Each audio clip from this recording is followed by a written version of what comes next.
The last decade has been all kinds of wild, but it hasn't been The Walking Dead wild. Through all the zombies and bloodshed, AMC's hit show has survived for 10 years in the ravaged wasteland that is cable television. The Walking Dead has had some of the most lopsided and confusing time skips out there, so we've ripped it all apart and reassembled it into one digestible timeline, just in time for the back half of Season 10. This one is not going to cover most of the spin-off series, Fear the Walking Dead, but leave a comment if that's something you want to see in the future.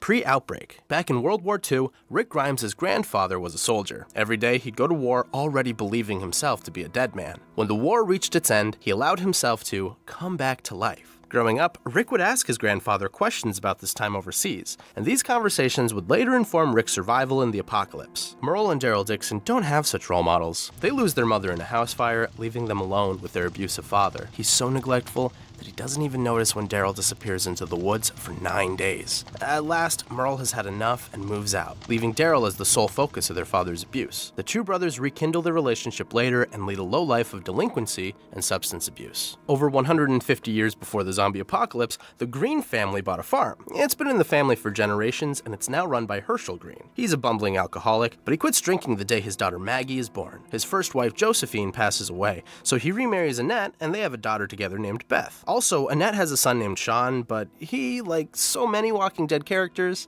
doesn't really matter. Last on the main character backstory roster, we have Michonne. She lives with her boyfriend Mike and their son Andre, and probably collects rainbow cat statues. 131 days before the global outbreak, the CDC catches the first case of the zombie virus. They codename it Wildfire and begin to study its reanimating effects on the human brain. Elsewhere, Rick has become a cop and lives in Georgia with his wife Lori and his son Carl. He and his son go on walks that Carl would remember for his whole life. In 2010, while out on patrol with his partner Shane, Rick gets shot and falls into a coma. Shane delivers the bad news to Lori, then continues to keep an eye on her and Carl in Rick's absence. As the zombie outbreak spreads, there are reports of inhuman aggression in 5 states. In due time, it reaches the rest of the country. Day 0 to day 83, days gone by. The infection goes global. Shane hurries back to the hospital to collect Rick's comatose body, but the military beats him to it. They're shooting survivors on sight, so Shane barricades the door to Rick's room and dips out of there. He picks up Lori and Carl and they hoof it towards a refugee camp, but the highway there is in total gridlock. As Shane and Lori get out to investigate, the military rains napalm down on Atlanta. The firebombing kills all the evacuated patients of Grady Memorial Hospital who are outside. With nowhere else to go, Shane and the crew set up shop in the quarry outside the city. They're joined by Carol Pelletier and her family. Shane and Lori figure that Rick is dead, so somewhere along the line, they start sleeping together. Meanwhile, in Baltimore, Lydia and her parents hole up in an emergency shelter. Weeks go by without anybody coming for them. Tensions escalate until Lydia's mom loses her mind, kills her husband, then takes off with their daughter. Around this time, Michonne, Andre, Mike, and his friend Terry take refuge at a survivors camp too. It gets raided by walkers who kill everyone but Michonne. She blames Mike and Terry for Andre's death, so she slices off their arms and jaws with a katana and employs them as zombie shields. Then she loses her mind and takes off into the wilderness. Nearly 2 months after the outbreak began, Rick finally wakes up. He is just the most confused that anyone has ever been. Don't dead, open inside? Now what does that mean? After stumbling out of the hospital, he meets Morgan and Dwayne Jones. They fill him in on the total hellscape that is the world. Oh, and there are zombies here now. The three load up on guns from the police station and part ways, with Rick heading to Atlanta to look for his family. He doesn't find them at first, but he does find a sick-ass tank. Then he finds himself stuck inside it, trapped by walkers. Fortunately, another survivor, Glenn, guides him out by radio, and Rick joins up with Glenn's group. Hey, dumbass. Yeah, you in the tank. You cozy in there? They're part of the quarry group too, so they deliver Rick back to his family, and it's a happy ending all around. In the micro sense. In the big picture, the camp gets overrun by walkers, killing some of the survivors, including Carol's abusive husband. Oh well. The surviving survivors head for the Center of Disease Control to get some safety and some sanctuary. Well, they arrive, and Dr. Jenner has no safety and no sanctuary at all. In fact, he tells Rick that they're all infected and the world is forfeit. And then, he blows the whole place to smithereens. With no idea what lies ahead, the survivors hit the road once again. As the group searches for supplies on a deserted highway, a swarm of walkers suddenly ambushes them. Sophia flees into the woods and vanishes, so the others go out looking for her. While Carl's searching, a farmhand named Otis accidentally shoots him. Rick and the others rush Carl back to Herschel's farm for medical care. The rest of the group relocates there as well as the hunt for Sophia continues. Little do they know, They don't have to look far. Otis already found her, turned into a walker, and stowed her away in the barn. On a separate supply run, Shane kills Otis, and then proceeds to lose his mind over it, while Glenn and Maggie Green hook up. Rick finds out that Lori has been sleeping with Shane and is now pregnant with his baby. After Rick and Shane butt heads over that, Sophia's containment in the barn, and their treatment of a hostage named Randall, Shane finally pulls a gun on Rick. Rick is forced to kill his old friend.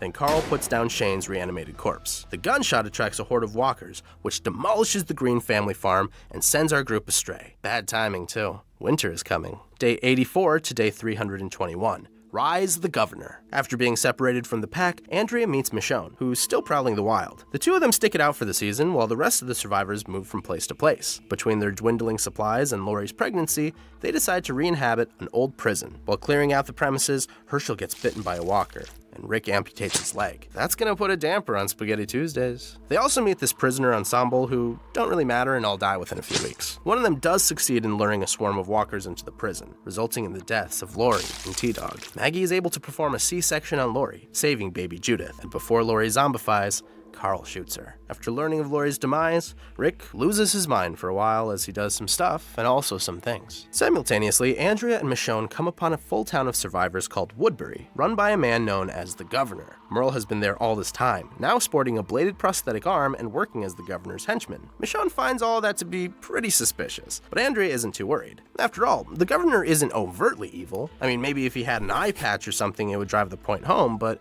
hey, he seems okay. It's not like he keeps his zombified daughter in a dungeon or anything. Unconvinced, Michonne skips town. Merle and some other red shirts hunt her down, but instead come upon Glenn and Maggie. Michonne sees them get captured and reports back to Rick at the prison. On the rescue mission, Michonne diverges from the squad and finds the governor's zombified daughter in the dungeon, and then the governor finds her. They fight, the governor loses an eye, and yes, also loses his mind. Okay, now I'm convinced that he's evil. After the invasion of Woodbury, the governor campaigns to destroy Rick's group. Andrea doesn't want to see her old crew get killed, so she acts as a mediator and arranges a meeting so the two sides can talk out their differences. The governor gives Rick a chance to surrender Michonne and prevent the war, but he has no plans to honor that deal. When Andrea learns about the governor's true intentions, she tries to warn Rick's group, but the governor imprisons her. He leads an army to the prison, but Rick's group ambushes them, scaring away most of the survivors. With his numbers dwindling, the governor flees, but by the time the group gets to Andrea, she's already been bitten. Michonne stays with her as she dies, and in her honor,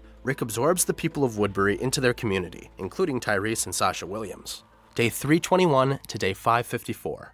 Life among them. After his failure at the prison, the governor's followers abandon him. He wanders aimlessly for 2 episodes of filler before meeting Tara Chambler and her family. Using his sparking personality, he's able to convince them to, once again, attack the prison. Morgan Jones is also alone, having lost his mind after the death of Dwayne. He meets a man named Eastman and his goat Tabitha, who teach him the art of Aikido. Yes, this happened. A couple months pass back at the prison, and Rick considers giving it all up and living a simple life as a farmer. His group and the people of Woodbury enjoy a period of harmony until approximately the 500th day of the apocalypse in 2011-2012. They introduce a questionnaire that they use to recruit new survivors. How many walkers have you killed? How many people have you killed? And why? The governor returns for a second round of invasion, this time taking Michonne and Herschel hostage. Rick attempts to negotiate their return, but the governor decides that he's too far gone and decapitates the farmer. Now Christmas is ruined forever. The ensuing battle demolishes the prison and tears the group asunder. Rick and Michonne stay back to finish off the governor, then unite with Carl and his bucket of pudding. Over the next week, everyone has their own solo quests. Carol goes all of mice and men on a psychotic little girl, Daryl and Beth get blasted on moonshine and commit arson, Rick rips a guy's throat out, and Maggie, Sasha, Bob, Glenn, and Tara meet Abraham, Rosita, and Eugene. Those 3 are on a mission to save the world. Spoilers, it doesn't work out. Also, Beth gets kidnapped by cops and wakes up in a hospital with Everybody Hates Chris. All roads lead them to Terminus, a commune of cannibals that hold them hostage in a boxcar. The termites are all dead and gone in just a few episodes though, since... Take it away, Rick. They're fucking with the wrong people. Morgan is still kicking it with Eastman and Tabitha. Both are killed by walkers, though, sending Morgan off on a journey to find his new kin. After dispatching the cannibals and meeting Father Gabriel, the group resumes their search for Beth. The trail leads them to Grady Memorial Hospital, but their hostage trade goes awry, and Beth ends up dead. Tyrese follows her lead, sinking the group to their lowest point yet. Just when it seems that yes, in fact, We are the Walking Dead. Rick and his friends are saved by Aaron. He delivers them to the Alexandria Safe Zone, a fortified town that has been able to survive this year and a half of apocalypse. Spoilers, it doesn't work out. Day 584 to 628. all-out war. About a month goes by as the survivors get settled in Alexandria. Carl heals up just fine from his stray gunshot wound and starts rocking a sick eye bandage, while Rick and Michonne shack up in the best relationship since Glenn and Maggie. Sorry, Abracita and Bethel fans. While out on a supply run, Daryl and Rick meet Jesus, a member of the neighboring Hilltop colony. He warns them about a rival faction called the Saviors. They've got this whole grasshoppers from a Bug's Life deal going on with the Hilltop, where they oppress them and take half their supplies in exchange for not squashing them. So Jesus enlists Rick, and his gang of circus bugs to help fight back. Rick and his team are used to this kind of thing, so they raid a Savior outpost. During the assault, Carol burns a whole bunch of people alive and loses her mind over it. She wanders off on her own, unwilling to be a part of the cycle of violence any longer. She's picked a good time too, because the Saviors find out about the outpost and they are pissed. Which, come on, is a little justified, given that Rick slaughtered their people in cold blood. They blockade Rick and the entire A-team so they can't get to the Hilltop colony, herding them into a clearing. The king of the Saviors, Negan, has been waiting for them there, and he's got his head bludgeoning pants on. To make a statement, he readies his Bat Lucille, counts eeny, meeny, miny, mo, and kills. I've been your host, Marcus, and be sure to subscribe to... just kidding. He kills Glenn and Abraham, and it's like super gross. The group is traumatized and agree to join Negan's Grasshopper program. After like a whole entire week of that, Michonne declares that they can't live under the thumb of the Saviors any longer, so she convinces Rick to start a rebellion. Meanwhile, Carol and Morgan discover a community called the Kingdom, ruled by the quixotic King Ezekiel, while Tara stumbles upon Oceanside. Also, Heath disappears to do a 24 spinoff and never returns. He probably died along with that show. Rick tries to appeal to the other colonies to help in the war, but no one bites. Even the scavengers, these weird trash-dwelling hipsters with their own language, are already in cahoots with Negan. Side note, if you invent your own language after just 2 years of the apocalypse, you probably had issues before the zombies showed up. Anyway, Spencer tries to collude with Negan, since Rick's reign over Alexandria hasn't been very good for his family. Negan sees through it and kills him, prompting Rosita to shoot at Negan. She only hits Lucille, but inadvertently reveals that Eugene is able to make bullets. The Saviors snag him for their own nefarious means. Rosita is still unhappy with how alive Negan is, though, so she teams up with Sasha and they sneak into the sanctuary. Sasha gets captured and imprisoned, but she convinces Eugene to help her out. He slips her a cyanide pill, turning her into a zombie bomb that blows up on Negan. The attempt is unsuccessful, but it gives the Alexandrians the opportunity to strike. Negan shuts that operation down pretty quickly, though. He's on the verge of killing Carl when the Kingdom and Hilltop make their dramatic entrances. Maybe Shiva could have picked a better person to maul to death, but still cool. After that long, no good, very bad week, the survivors call for an all-out war. The plan is to take out more Savior outposts and then eventually attack the sanctuary head-on. Maggie takes over as the leader of the Hillside colony and begins conferring with Georgie. She's from a sophisticated community with technological advancements far beyond our malicious means. Elsewhere, the kingdom suffers some great losses. But no death hits harder than Carl's. He doesn't even die in war. He gets bitten while rescuing Sadiq from walkers. The poor kid is only like 13.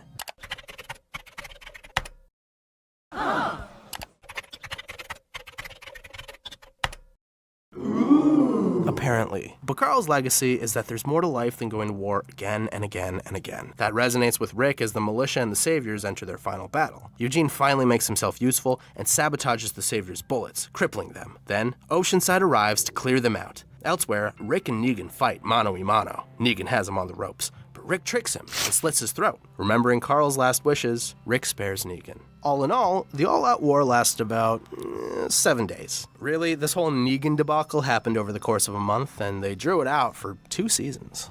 2 whole seasons. Day 628 to day 1448.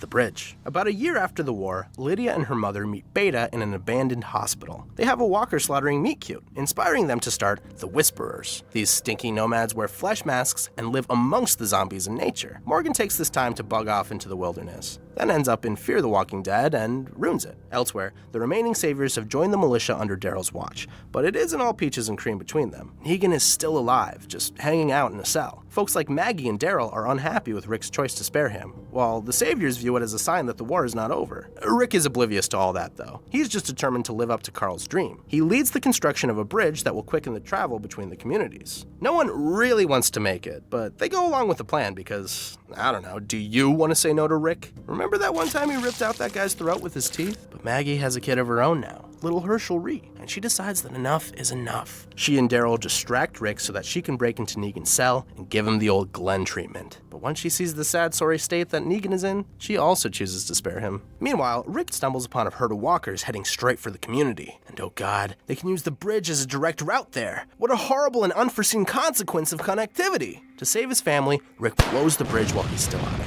From their point of view, it looks like he blew up with it, but really he just flies off and floats a little bit downstream. Rick washes up on a nearby shore, conveniently in the same spot that the Trash Queen is calling for an airlift. The helicopter drops down and flies them both away to the wonderful land of spin-off movie trilogies. For months, Daryl and Michonne scrounge the riverbank for hide or hair of Rick. Alas, they only find his gun. During this vulnerable time, Michonne receives a visit from her old friend, Jocelyn. She welcomes her into Alexandria, but finds that Jocelyn has been raising a savage child army. That's weird, she didn't used to do that. To protect Judith from a Lord of the Flies nightmare, Michonne slaughters the kids and gets so duly traumatized that she locks down Alexandria's walls completely. Day 1448, day 3607. The Whisperer War. The communities exist like this for 6 years. Over that time, the kingdom begins to crumble. Daryl heads off into the wilderness with a dog, Maggie goes on sabbatical with Georgie, and Michonne gives birth to Rick's bastard child. So, good times all around. By the way, 6 years is nearly twice the amount of time that's passed in the rest of the show so far. To help fix up the kingdom's decaying infrastructure and rekindle the alliance between the communities,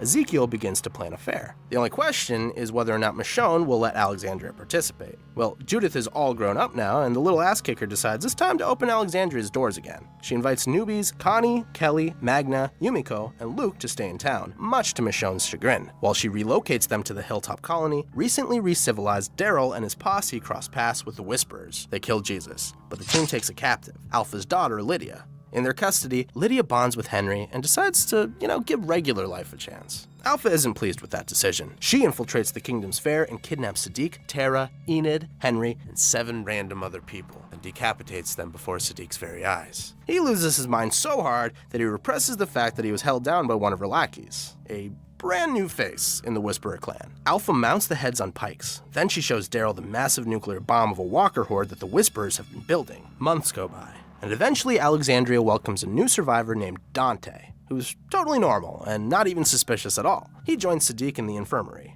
Not long after that, the kingdom collapses, and Carol and Ezekiel's romance breaks down with it. Several more months pass, bringing us to approximately day 3600, or year 10. The remaining communities have banded together in a coalition to stop any future Negans or governors or Alphas. Rosita gives birth to hers and Sadiq's baby, a little girl named Coco. At long last, we have a child with 2 living parents on the show. After a long day of training, Judith discovers a Whisperer mask washed up on the beach. It sends everyone into a frenzy, but no one quite as much as Carol. She's out for revenge after Henry's death, so she loses her mind, starts popping pills, and hallucinates her dead kids. The Whisperers employ other psychological warfare tactics, like a recurring onslaught of walkers and Somebody's poisoned the water hole! Totally normal guy Dante sabotages the filtration system, causing a chunk of Alexandrians to get sick. When Sadiq finally figures out what's going on, Dante kills him. Oh, shoot. Sorry, Coco, I spoke too soon. Aaron has been having secret meetings with a Whisperer named Mary, and she reveals the location of Alpha's horde. So, while Michonne sets sail for a naval base to retrieve supplies for the war, Daryl and Carol lead a team of warriors towards the horde. When they arrive at the spot, it's completely barren, except for Alpha. Carol chases her into a dark shaft, and the rest of the group follow her down. Now, trapped at the bottom of a cave, the survivors face a massive herd of walkers with their backs against the wall. And that's where The Walking Dead leaves off. What are your predictions for the rest of Season 10? Let us know in the comments. I've been your host, Marcus, and be sure to subscribe to Cinematica for more timelines just like this one. Thanks for watching.